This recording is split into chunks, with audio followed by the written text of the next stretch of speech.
I'm Gina. I'm the youngest granddaughter of Phoebe Gazmen. Lola, as you started to lose your hearing, you invented your own sign language. This meant money, and this meant rain. Once when I came to visit you, I told you it was raining, and I went like this, but you didn't understand, because in your language, this was rain. As you got older, you were set in your ways and were very particular. There was a special cup that you drank from every morning, but I didn't know that. You went to look in the cupboard, but it wasn't there. You looked in the drying rack, but it wasn't there. Then you said aloud, "Where is my cup?" Auntie Senny looked at my cup and said, "Gina, you're using her cup." I quickly drank the rest of my drink. I put it behind my back and I ran to the sink and washed it. Then I hid it behind my back and put it back in the drying rack and sat down at the table like nothing happened. You returned to double check the cupboard, but your cup wasn't there. You double checked the dish rack and said, "Aha, your cup was there." We all laughed.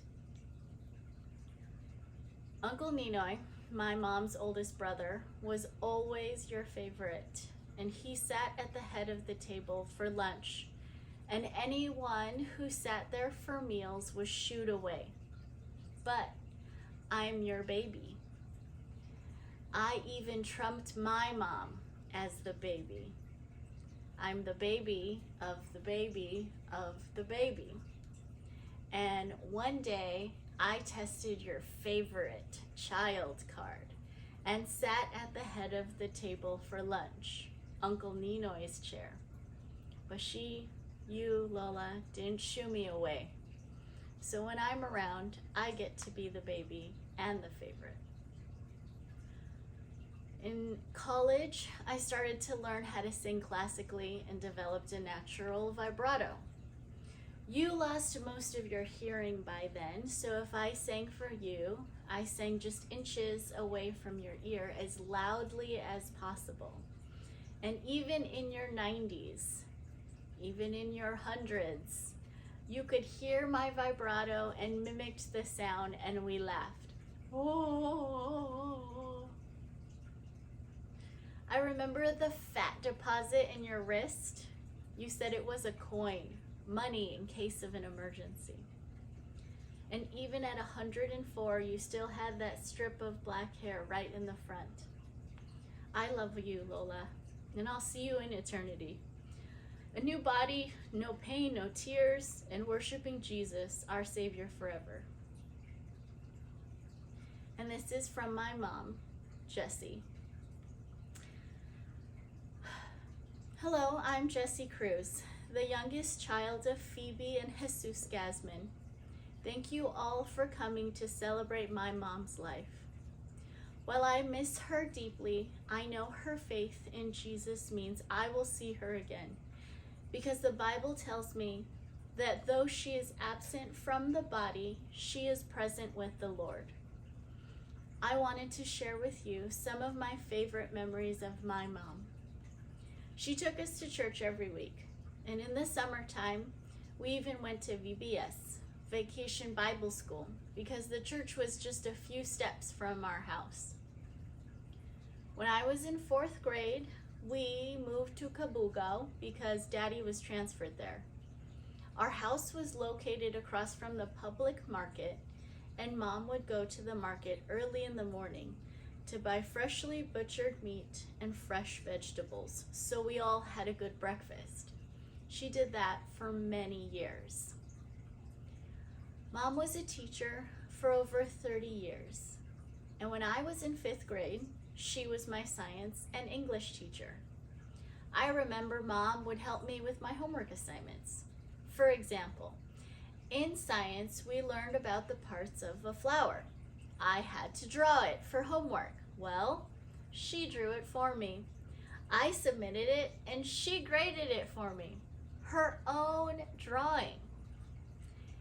In home economics, she would do the embroidery for me too. At home, Mom made us do chores, but I didn't have many chores. I didn't play outside much because I was sick a lot, and I never really learned how to cook much. The only thing I did learn to cook was ukoy, which my granddaughters love to eat today. The first time I was separated from her, I was in college already, and I stayed in the dorm. So when I came home in the summer, I would sleep with her because I missed her. When I came here to America in 1980, she stayed with me in my first apartment until my husband immigrated to the States. When I was pregnant with my daughter, Mom would cook for me. Even in 1988, when Gina was born, Mom would take care of her, so I never really learned how to care for an infant. Before I left for work in the morning, I would just bring Gina from my bed to her bed. And when I came home in the evening, Gina was already fed and bathed and dinner was made. Mom was the youngest of 9 children, so she was used to having things done her way. If she asked you to do something, you had to drop everything and do it for her, or she would be upset. Once, when Gina was 3 years old, I had Gina's hair trimmed at the salon to shoulder length. A few months later, Mom cut Gina's hair to her chin. I told Mom, I want her hair to be long. Mom said, she can have it long when she can brush her own hair. I would come home from work and it was shorter and shorter and shorter until she looked like a boy. People would come and visit and say, what a cute boy. She's a girl. That's the way it was before she went back to the Philippines in 1995. When she left, I felt like I was playing house, just pretending to be a wife and mother. We talked on the phone at least once a month back then. I didn't get to see Mom face to face until 2004. And in 2012, I began to visit her every year. She cooked me whatever I wanted to eat, and just like my summers home during college, I slept with her during my visit. Before meals, I would ask Mom to pray, and just like when I was a child, she would still pray beautiful and meaningful prayers. It was during these visits when she would talk about going home to the Lord. So she began to give away her things. Mom would open her closet and say, take whatever clothes you want, but not this one. I will be buried in this one. You bought me this from the States, from May Company. Since January 2022, I started to video call Mom every day. It was only then, at 104 years old, that she would sometimes forget who I was. But she made faces at my 3 granddaughters, and I'm so glad they got to have that relationship. Thank you, Mom, for who you are, because you are the one who really introduced me to Jesus. And I have lived that faith throughout my life, and I wouldn't be who I am today if not for you. I love you, Mom. Enjoy your reunion with your parents, your brothers and sisters, Daddy, Manong, and your grandchildren. Wait for me. I'll see you soon.